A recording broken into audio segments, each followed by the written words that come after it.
guys, I'm Adam Wilborn from WhatCulture. He's Andy Murray from WhatCulture. We are here, WrestleMania 40 weekend. But before we get too excited, Andy, we're going to run through some nightmare scenarios that could well happen over the next couple of days. Starting off with number 10, the Killers in the Jungle do not win on night 1, and therefore we don't get Bloodline rules on night 2. It feels insane that they would do something like this. You do not dangle the carrot of Bloodline rules and even have a match based on that on Monday Night Raw before WrestleMania and not have all the shenanigans on night 2. Yeah, exactly. Roman Reigns' title run has been a reign defined by shenanigans, yes. Right? So why would you enter into what is probably the final chapter of that reign and not involve the shenanigans? It just makes sense on so many levels for the reasons you've described. You don't promise something and then snatch it away. That's something the previous regime would do. Yes. Although they obviously haven't promised it, but you know what I mean. You don't tease something and snatch it away like that.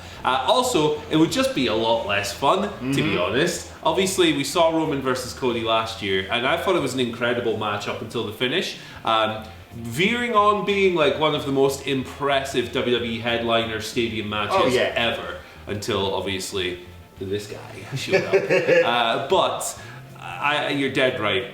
We got to do this. Like, if the Killers in the Jungle don't win on night 1, I will be moderately upset on a YouTube video about it. I mean, there's a bigger situation regarding the Bloodline and Cody Rhodes and etc., but we'll get to that. Yeah, absolutely. Number 9, WrestleMania becomes Poncho Mania.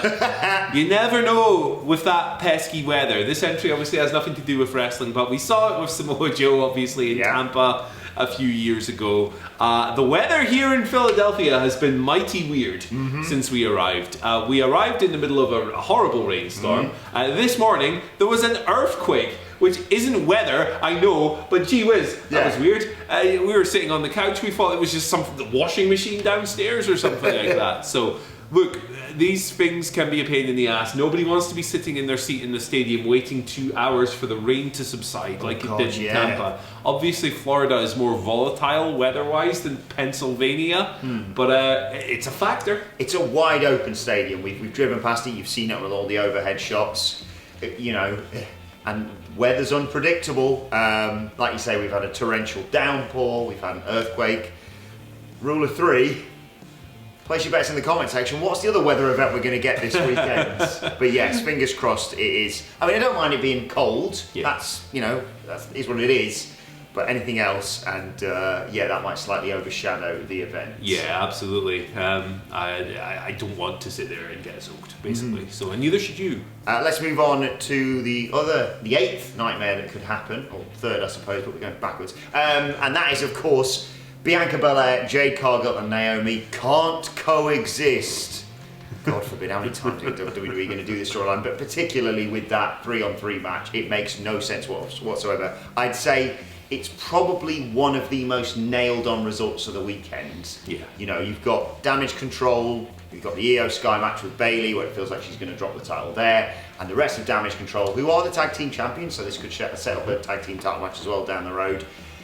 They're taking on Bianca Belair, undefeated at WrestleMania, if I'm not mistaken. Naomi, just come back and has already eaten a couple losses, can't afford to eat anymore. And Jade Cargill, then they don't lose, and they can't lose, and they certainly shouldn't lose because they're doing some bloody can't coexist storyline. Yeah, there is no more wrestling storyline more tired and outdated than there's much more outdated, but certainly no more tired and boring than can they coexist? No, they can't! For multiple reasons, the babyfaces need to win this match.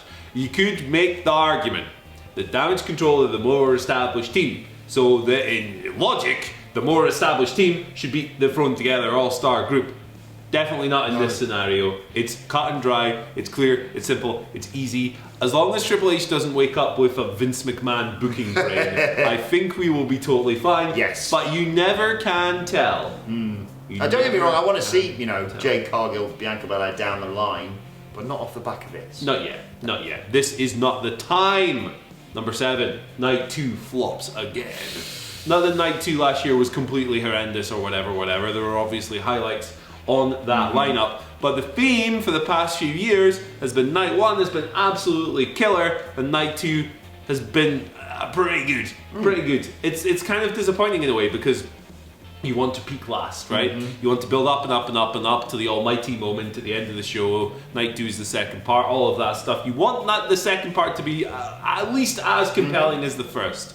And looking at this year's lineup, that's going to be a tough ask. Yes. That's going to be a tough ask. The night 1 is loaded with the majority of the work rate matches. Obviously, night 2 has the Cody versus Roman match, which is the big headliner or whatever.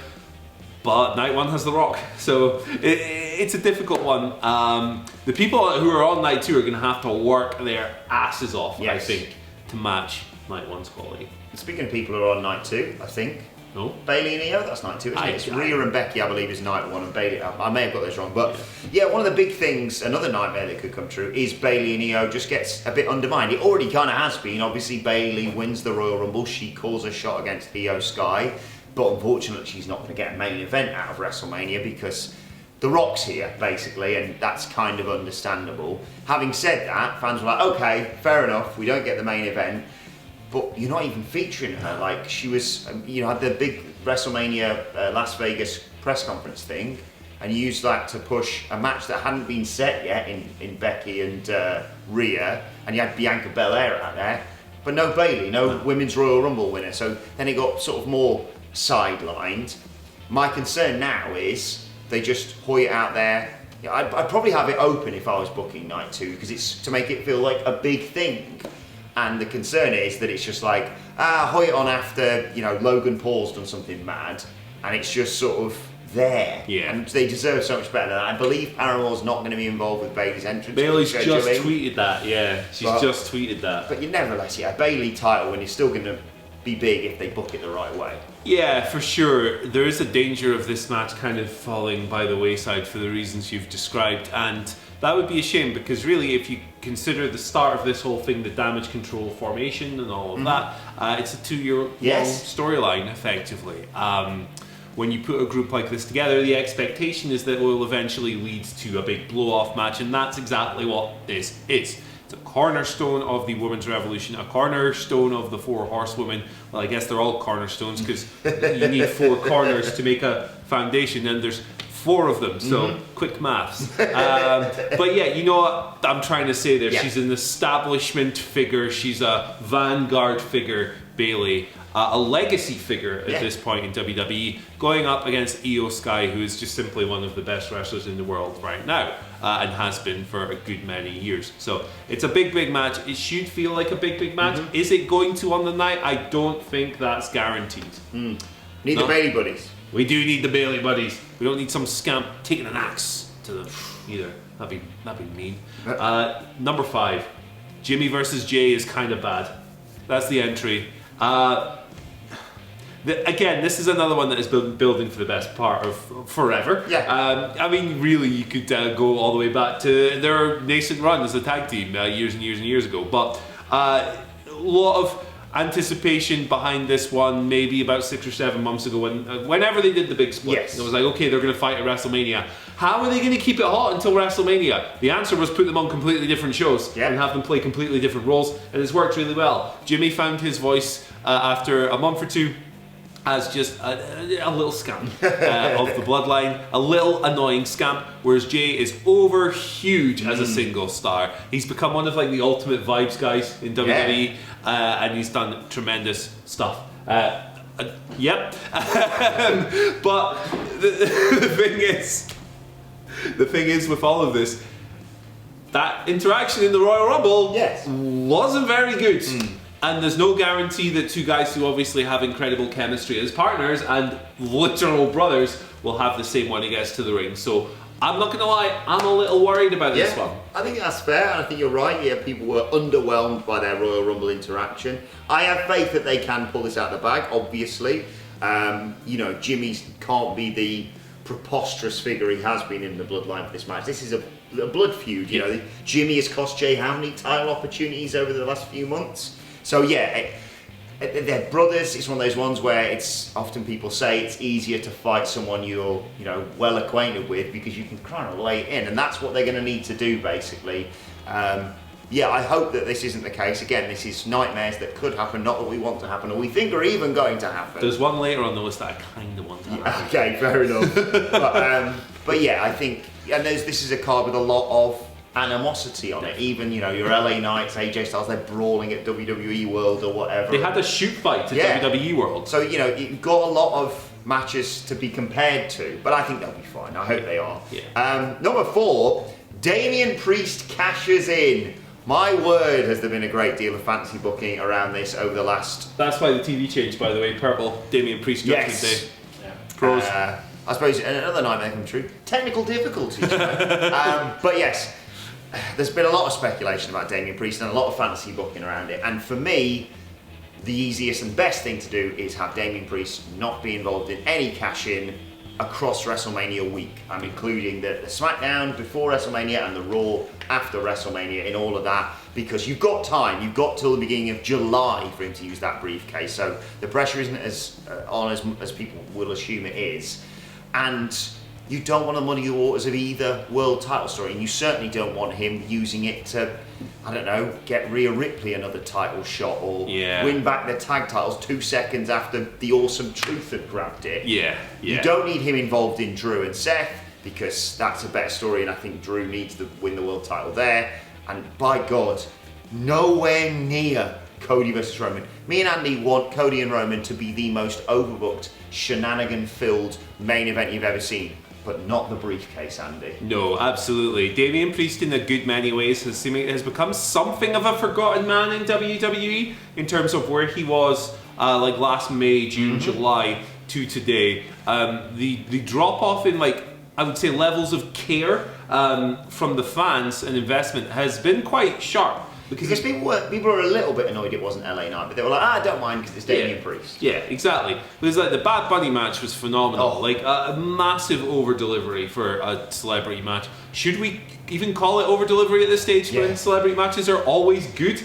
But phenomenal work. And the reporting around the time was that Damian Priest is a future main eventer in this company. That might still be true. He wins Money in the Bank. He's very hot. He's building the momentum, that cursed word, and for all intents and purposes, it looks like WWE have massive plans and he's really over. Now, with Cody and Roman and The Rock and Seth and CM Punk and all of this stuff going on, Drew McIntyre, all of these people have eclipsed him in the pecking order. It's kind of a shame because it's none of his fault. No. But he has been de-emphasized a little bit, and him cashing in now would be a mistake. They need to give him at least a month of focus before they even consider such a thing. Yes, and give him the right motivation as well, because he's had ample opportunity in storyline to cash in prior to this, so he can't fail either. Yeah, that's going to be a bad thing. Number 3, no Steve Austin and John Cena. Oh, what? Listen, these guys obviously aren't promised, right? You can't guarantee that they're going to turn up. No. But at this stage, the hype is so real that it will bum a lot of us out if they don't end up showing up potentially as part of that Night 2 main event. I think that the tease with the trucks was very much on purpose. I think that because the reporting has been so vague on this, you know, people have been, Dave and others have been like, don't count on anything, blah, blah, blah, blah, blah. That is very in keeping with how things go with this era of WWE. It's not often that you hear major, massive spoilers. What happens is you get stuff like Fightful's reporting of the CM Punk situation, which was bang on, where it was like, you know, it might happen. Only real wrestling journalists were kind of in the know with that one. Exactly. So, not seeing these guys, not hearing the glass shatter, not seeing John Cena's big glowing bald patch on Night 2, I will be disappointed. Yeah, look, it makes the most logical sense. You've got Solo Sikoa out there. Who did he last destroy at the Saudi show? John Cena. You've got The Rock out there, who's the one person who can genuinely stop The Rock. And Apollo 340. Yes, you can. Whatever they're called. You can also say down the road, you've got Rock matches with Cody, Roman, and Stone Cold up the back of that, and you can't do that if you don't establish it here. I'd prefer, if I could only get one, obviously I think people would go for Stone Cold Steve Austin in there, but I wouldn't be that bothered. I would be, but I would be okay if it was, you know, a list of people that Roman has wronged over the years, your Kevin Owens, your Sami Zayns, etc. But when it's something this magnitude, when it's Bloodline Rules Night 2 main event, yeah, it does feel a bit of a damp squib if you don't have a Cena and Austin involved. And Rikishi. And I'm not even joking. of course. I'm not even joking. No. Why have they not used Rikishi in this yet? He's Brandy literally... Rhodes, Pharaoh, let's go, let's have everyone. Who the hell? Get Brandy Rhodes in, man. It'll be fun. But one thing that could affect all this is the number two nightmare that could come true at WrestleMania 40. The Rock gets injured. Let's be honest, we all got a little bit concerned when he was going to get put through that table on Raw that he wasn't even going to make it to WrestleMania because he is a fragile individual despite his ridiculous look, because he's not had a great deal of... I know he's had that ring flown out to him, he's been working with like Gallus and stuff and training, but you can't, they always say you can't beat being in the ring. Well, that's where you're wrong. It really is the perfect way to train for one of the biggest wrestling matches of all time, to lock it up with Wolfgang. I don't see the problem. Sorry. But if The Rock gets injured, especially early on night one, that could mean chaos for the way that they planned out everything on night one, because how's Cody in your World Heavyweight Champion losing to Roman and a guy whose pecs have fallen off? Yeah, they're literally lying on the ring. Yeah, and you want him to be fine going into night two and potentially going on following WrestleMania. If he gets injured there, would that affect WWE potentially booking him against Cody down the road? Would that affect the match we thought we were always going to get, Rock and Roman? It's like, well, he's done the Cena match and he got really injured in that, and then he's come back and done this, and fingers crossed he just comes through it fine. He doesn't have to take that many bumps, if we're honest, really. Nah, this is it. But like, he can just throw a punch a little bit wrong and something can, snap. That's the pattern with the Rock when he wrestles in this era. It's not really in this era because he hasn't done it in years and years and years. But when he comes back and he has these big matches, he tends to get hurt a little bit. And it's not just a little bit. A lot of the time it's just tearing muscles and stuff. So obviously you hope that doesn't happen because he's been so awesome. It's multifaceted really, because you don't want him to get hurt in that match and then for it to potentially spoil anything on the night one main event or whatever role he has on night two. But number two, getting injured would also cause immense problems in his other line of work, Hollywood, and potentially prevent him from delivering other great movies in the lines of Black Adam and Jungle Cruise. So, Dwayne He's meant to be going up and shooting pretty much straight after Mania as well. Yeah, he is. He's the Mark... the Smashing Machine. So he needs to watch out for himself. It's funny, because that could actually be really good, and I've just spoken about Jungle Cruise. But yeah, we obviously do not want that to happen. Here we go. Number one, Roman wins. Lol. There's no argument for this to happen. There's no good argument for this to happen. What you have in Cody Rhodes is literally your John Cena replacement that you've been waiting years and years and years for. And when I say John Cena replacement, I mean a top franchise player in this company. You have not had one for years. Roman didn't work as the babyface. You pushed him against the fans' will for years. You ended up in this situation here where it is right there. The guy is an incredible ambassador. He's an incredible performer. He is extremely over. He is universally beloved. I cannot think of a single reason to have him lose his second WrestleMania main event in a row. You know what I think of the Hulk Hogan's record argument? Yeah. Hulk Hogan is not the record holder. People, come on. It's not Jey Uso's story either. No. I don't find that argument compelling at all. And look, Roman Reigns is not outlasting Bruno Sammartino in this thing. Let's do the thing. Let's not mess around. That's wrestling fan Andy speaking. Content creator Andy says, let's do it. Yes. Let's do it. And it would be fascinating to just see what the reaction would be like of, with WWE on this incredible, this momentum they got behind them, this incredible role that they're on. Would that continue if Cody loses again? Look, I understand how people felt. I was one of them in the immediate aftermath of last year's main event. But there was an argument to be made there of they want to hit the 1,000. That's a big number. They want to make some noise about that. And, it may not have gone necessarily the way everyone thought. But you're like, well, you can do a bit of a story with Jey involved in it or whatever. And we can get a few more matches of what about him facing this person or this person or this person. Now, what are we doing? Yeah. What, he wins and then goes on and faces, Karrion Kross. Yeah. In 3 months' time to stretch it out, and then eventually drops the title to who? The Rock? Yeah, this is it. This is it. Is The Rock going to be Universal Champion in the year of our rubber chicken 2024? I don't think so. Sid himself said, okay, if you decided at the end of WrestleMania 39, you decided to do this, will Cody still be as hot? I think a lot of people held that concern. Will he still be as hot if you do it at SummerSlam, if you do it at WrestleMania 40? And fair play, they've got him there.